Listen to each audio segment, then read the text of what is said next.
In today's video, I'm going to teach you how to install WooCommerce plugin in WordPress. If you want to turn your WordPress website into an online store, WooCommerce is one of the most popular and beginner-friendly ways to do it. It gives you the tools to sell products, manage orders, and set up a basic e-commerce site directly inside WordPress. In this walkthrough, I'll show you how to find the plugin and get it activated so you can start using it. First, go to your WordPress dashboard. This is the main admin area where you manage your website content, settings, themes, and plugins. Make sure you're logged into the correct WordPress site before moving forward, especially if you manage more than one website. Once you're inside the dashboard, you're ready to begin the installation process. From the left-hand menu, click on Plugins. This section is where WordPress lets you view the plugins already installed on your site and add new ones. Plugins are what extend the functionality of WordPress, and WooCommerce is one of the most widely used options for adding online store features.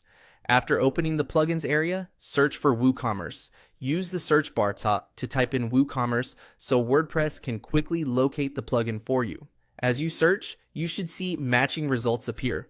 Look for the official WooCommerce plugin, since that's the one you'll want to install for your store setup. Next, click on WooCommerce. This opens the plugin option so you can move forward with adding it to your site. Take a moment to confirm that you're selecting the correct plugin before continuing.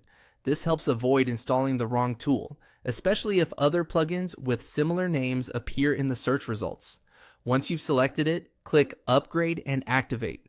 This is the step that installs WooCommerce and turns it on for your website. Depending on your WordPress environment, you may see the wording vary slightly, but the goal is the same. Install the plugin and activate it so it becomes available in your dashboard. After activation, WooCommerce will usually begin its setup flow, which helps you configure important store settings. And that's it. WooCommerce is now installed in WordPress and ready for the next stage of setup. From here, you can continue customizing your store, adding products, and adjusting payment or shipping settings later on. If you're following along, make sure the plugin has fully activated before leaving the page. That way, you can be confident everything installed correctly and your online store is ready to build.